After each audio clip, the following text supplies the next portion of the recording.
Welcome to this week's video where we replace this burnt out light bulb that you might have noticed with this good one, and that's it. And, oh, it's still out. Well, good thing I was joking earlier and we're actually gonna do some other stuff, or else this would have been a really bad video. Right here, I have a box of stuff straight from IPD Performance in Portland, Oregon, including something that's hopefully gonna help us fix the power steering fluid leak. If you've been keeping up, we've had this massive power steering fluid leak. I think I know where it's coming from, and I think it's just a couple of gaskets away from being fixed, but we're gonna find that out. These gaskets are impossible to get to, so I'm really not looking forward to that. This is going to add Bluetooth to this car via the CD changer input, so I won't have to use a silly aux adapter dongle anymore. This is gonna fix the sunshade for the sunroof, and hopefully that'll also fix our sunroof. And these are just the little windshield accordions that they say go bad, so I grabbed those too. And all of the rest of the stuff in this box, including the IPD protective cover we have here, is for the Haldex system. So for now, we're gonna put the Haldex stuff aside, as that's more of a preventative maintenance thing, and actually tackle the things that are wrong with the car, as well as my creature comfort here. First things first, we're gonna do the sunroof, because I think that's gonna be the easiest. Let me show you the issue. If you listen very carefully, you might be able to hear this. Actually, that's better than it's been. What you're listening for is all that scratchiness. It shouldn't be making any noise except for maybe a little bit of like a tss as it slides, you know? So we are just gonna pop this open, I believe, if it works, and then see if we can get this fixed. So yeah, what you heard there is the other possible issue. It's some gears that are grinding, so I do wonder if this sunshade being broken also messed up our sunroof, which would be a lot bigger of a job. That might require dropping down the headliner, which would not be fun. So these little accordion pieces that go on the side are the first thing that we're gonna be replacing, or, well, they just have to come off as part of it, so we're replacing them anyways. Oh yeah, you can see right there, this one's actually torn. So yeah, these go bad and that's what happens. I believe our next step is actually to remove the glass itself, which is of course a little nerve-wracking, but it must be done. So this here, this should be straight, and that's the part that we have to replace. And there's one on this side, one on that side, and then two in the back, which are the really tricky ones to get to. Dude. We might have gotten lucky. The back ones might be fine. I'm gonna look up, there was a trick to replace them, because I would like to replace them while I'm here, but if we can't get to them then. So something that's concerning me right now is that this arm is up higher than this arm. I'm not sure really how to fix that, but it is a problem because I can't get to the bolt that I need to on this side where the arm's lower.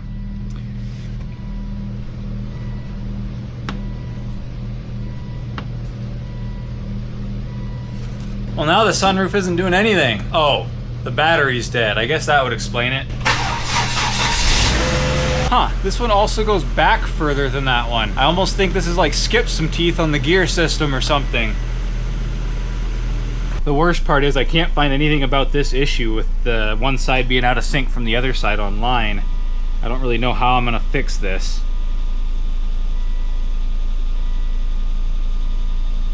So yeah, essentially on this side right now it's in the flush position, and on this side it's in the tilt position. I don't know how to fix that. I think what happened is this one must have skipped, or that one skipped or something while it was jammed up by the sunshade. I need like some way to make it skip intentionally again. Well, I think we're just gonna turn off the car and start taking out bolts and see what happens, because I ain't got nothing. It's almost like we just need to tell the car to move this one specifically forwards, and I have no idea how to do that. I almost think our best bet might just be to have this one up and put the sunroof on and hope that it skips again. It doesn't sound like a very good plan, but it might be all I have. Well, let's get these clips replaced and then we can mess with that, because I did figure out how to get that done now that I have this a little further disassembled. In order to get to the back one, what you have to do is, well, you shouldn't have to do this, but I've been having to take this apart since my sunroof is all messed up. But there's a bolt on the outside here, which is the one that you should actually have to take out. And then this piece will pop off, allowing the whole drainage tray here to just slide forwards. And then when you slide the sunshade really far forwards, the screw becomes visible.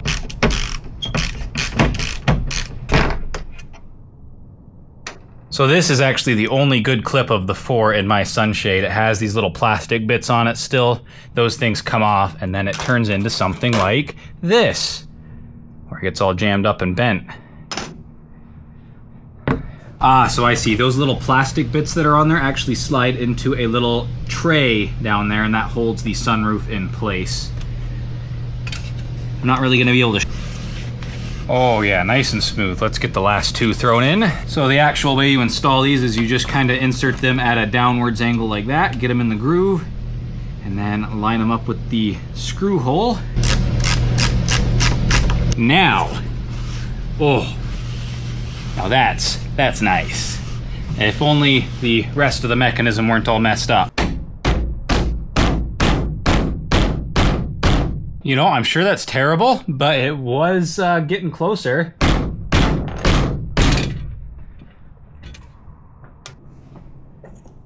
Whoa, my God. Well, I think here comes the part where we try and force it and see if the car will kind of sort it out or not. I don't know.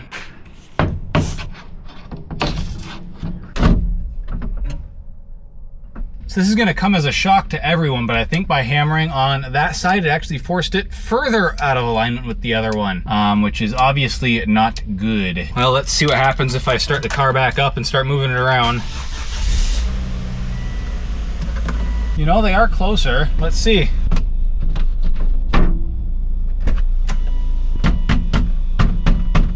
Can the sunroof be put in backwards?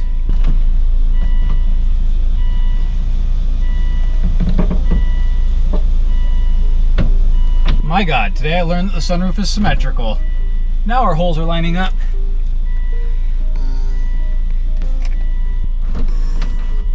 Oh.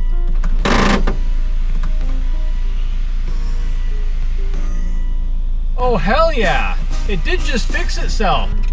And we got a slider? Oh, dude, let's go! I'm so glad it isn't messed up more than that. I was sure it was when I saw that it was like out of alignment on either side. I do see one issue that remains. This side is way too low. So let's just try to adjust that with this bolt here. We should just be able to like push it up and tighten it back down. Don't tell me that this one's stripped. That would be no bueno. Oh, dude, that is more stripped than stripped could be. What do they screw these into? Plastic?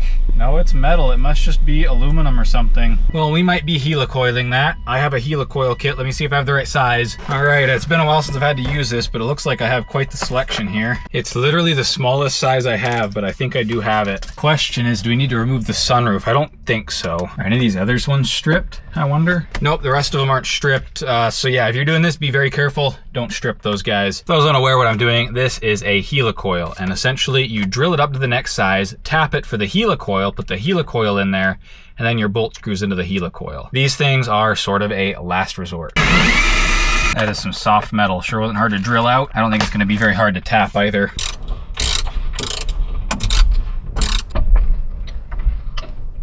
Well, let's see, moment of truth here. Maybe the threads are even stronger now, who knows? All right, that actually worked really well. Well, that job was definitely harder than it needed to be, but honestly, it was kind of nice and satisfying to have the right tools around to fix my mistake. Finally, we've just got these new little accordion things. I just realized there's still a part of these in here. I was wondering what that was up there. I guess there's your case in point for why these needed to be replaced. Yeah, this would be easier if we...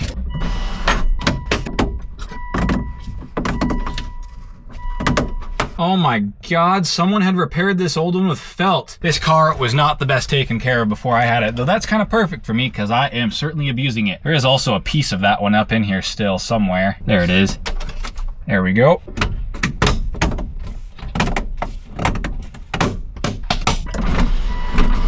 Beautiful. That is actually super exciting to have fixed, super satisfying, and I'm glad it was such an easy and cheap fix. I think the accordions were like 30 bucks for the pair, and each clip was like 5 bucks or something. So call it 50 bucks. I mean, that's not cheap, but it's not too bad. And I'm also very glad, again, that this thing is not actually messed up, because I was pretty sure it was really messed up. Tomorrow, I'm gonna be back out here, and we're gonna tackle the pressure hose and the return hose, the gaskets. They are leaking at the rack, and it is a nightmare to get in there, as well as this, which I am very excited for.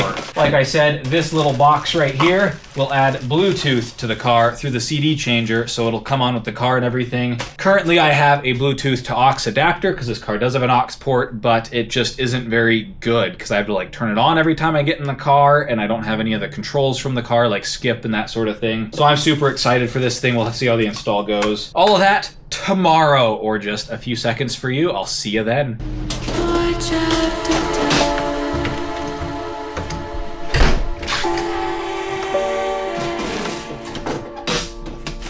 We're back. All right, time to try and get these stupid gaskets installed. This is not gonna be fun. My reward though is gonna be installing this Bluetooth for the stereo. Let me get under there and show you what the problem is.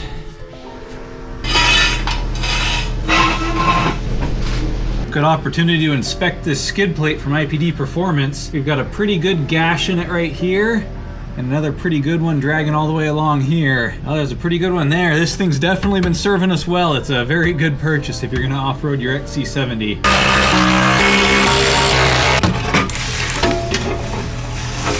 So there's the wheel, and just up in here is the steering rack, and right about there, I know it's hard to see, trust me, I'm trying to look at it too, is our leak. It's either those big hoses over there, or it's these little tiny ones over there. I think I have the gaskets for the big hoses, so let's hope it's those. I don't exactly know what those are, but I'm gonna try and look into it and see if I can see where they go. Oh, those just go to like the other side of the steering rack. They must be like return lines or something.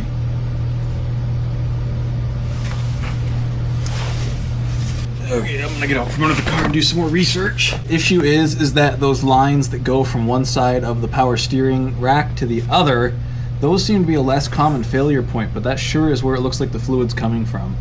The common failure point is the lines up to the reservoir and the pump, but I don't see any fluid on those. It looks like it's the rack itself, the lines that go to either side of the rack. Well, that startled me. So it looks like that these are called the transfer lines. They're the lines that go from the rack to either side. I assume to put fluid on either side to help you steer, something like that. And I found a couple of people having this issue, but no real solutions. It seems like the common place to leak from is the pressure line coming from the pump. I'm trying to see if maybe that's leaking here. It's just so hard to see in here, of course.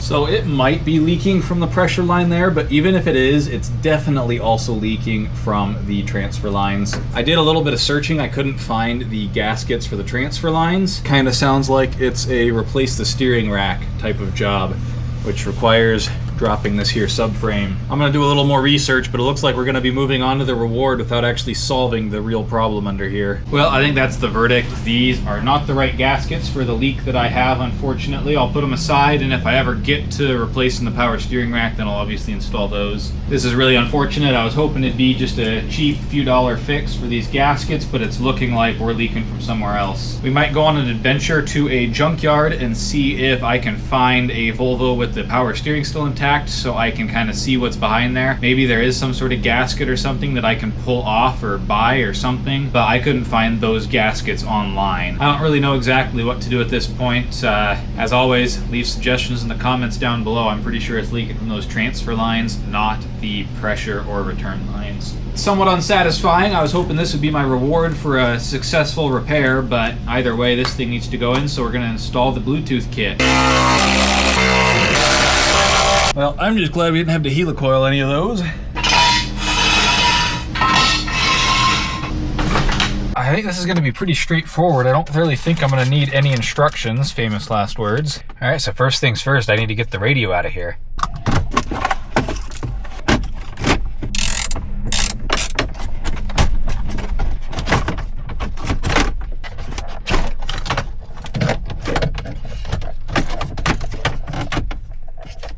We are out. It's kind of odd to me that my car, though it doesn't have the CD changer, has the wire. I wonder if they all have the wire and then just cars with the CD changer equipped have the CD changer. Also, the instructions from IPD say to connect the ground wire to the case connector here. I don't have a ground wire, so I don't know if this is an updated design or if mine is defective. I suppose we might find out. The next step here is to get power for it, and for that they've included this little thing. You can see it has a little pin on the end there, and so you just use that to pierce into the power wire that I've got here.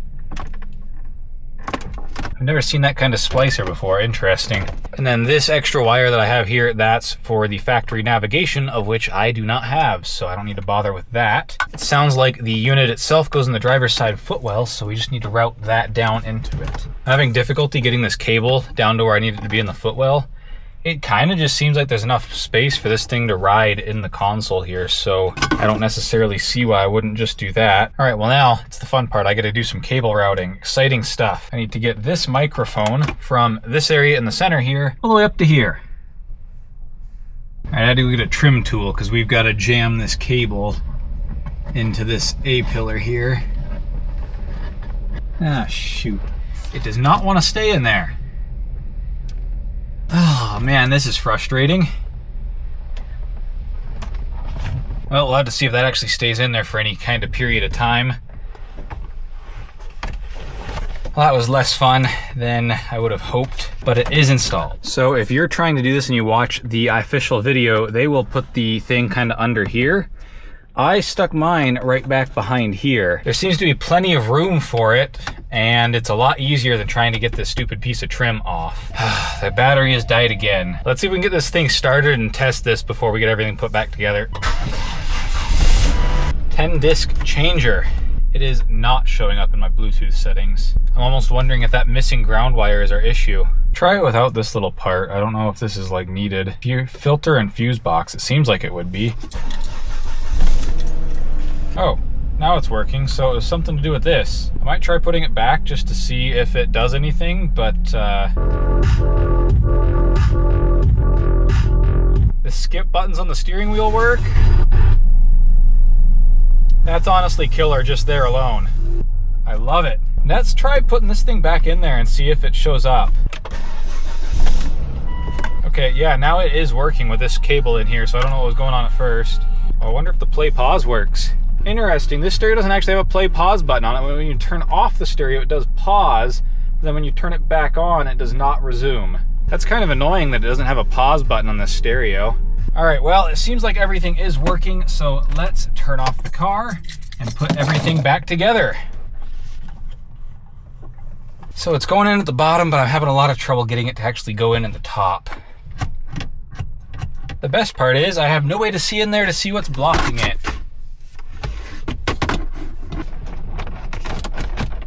Oh, I think we're onto something here.